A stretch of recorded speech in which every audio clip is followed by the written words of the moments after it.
For most people, really deep thinking, it's exhausting. It's something to avoid.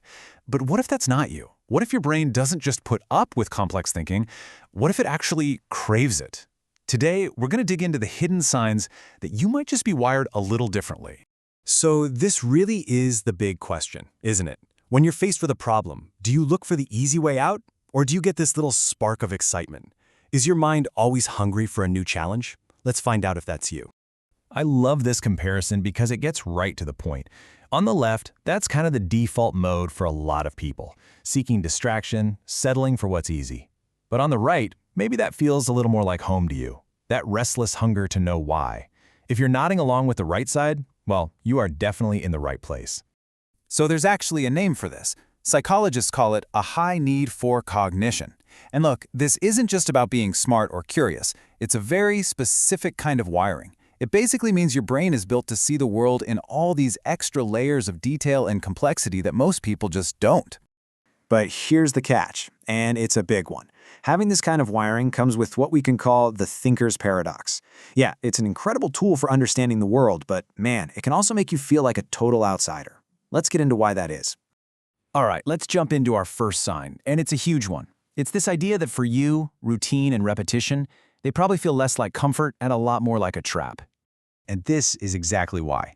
Your mind just chews through information so fast that once you've figured something out, doing it over and over again feels physically painful. It's not that you're lazy. It's that your brain has already solved the puzzle and is screaming for the next one. And this quote just nails it. That feeling of procrastinating on some boring, repetitive task, it's not a character flaw. It's not a lack of discipline. It's a symptom. It's literally your brain telling you that it is starving. So the answer isn't to just try harder. It's to find a challenge that's actually worth your time. Okay, moving on. The next 3 signs are all wrapped up in one core idea: what it's like to have a mind that you just can't switch off. The analysis engine is always running. Have you ever had a problem literally follow you into bed? That's what we're calling the midnight problem trap. Your brain just latches onto something and it will churn and turn it over and over. It just refuses to rest until it's been solved. It's this obsessive need for a logical ending. And this one. This one can make you feel pretty lonely sometimes. You find yourself in conversations about the weather or what someone did over the weekend, and it's just excruciatingly dull. That's because you're wired to crave substance. You want to talk about big ideas, theories, what makes people tick. It's a sign that you need to find people who energize your mind, not drain it. It's like you have this built-in radar that's constantly scanning, linking all these little pieces of information that seem totally unrelated to everyone else. This is why you're the person who spots the red flag in someone's story way before anyone else does. You're connecting the dots, their words, their actions, the inconsistencies, and it all forms a picture for you.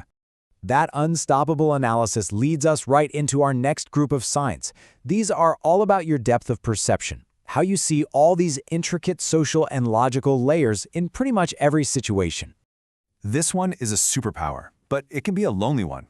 Someone says, "I'm fine," and everyone else just moves on.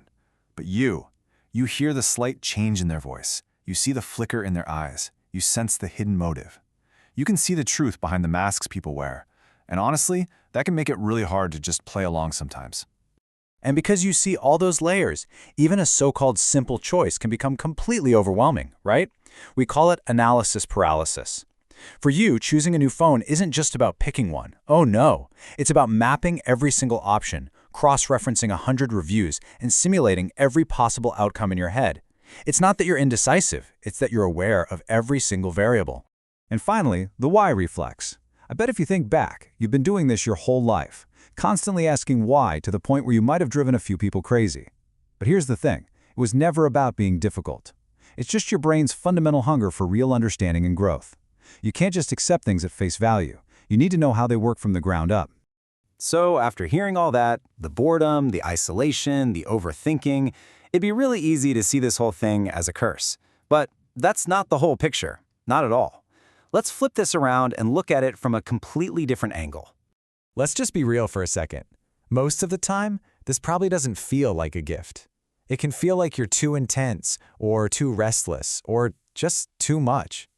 That awareness you have of all the world's complexity can be incredibly isolating. But here is the most important takeaway of all. That feeling of being different, that's the proof that your mind works in a really extraordinary way. You're not broken, you're not flawed, you just operate on a deeper, more analytical level than most of the people around you. So, as we wrap this up, I want to leave you with this question.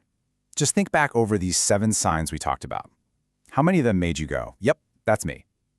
Because understanding this wiring is the first step to actually using it. It's about learning to embrace the complexity, to find your people, and to trust that powerful intuition you have. It's about turning what feel like struggles into your absolute greatest strengths.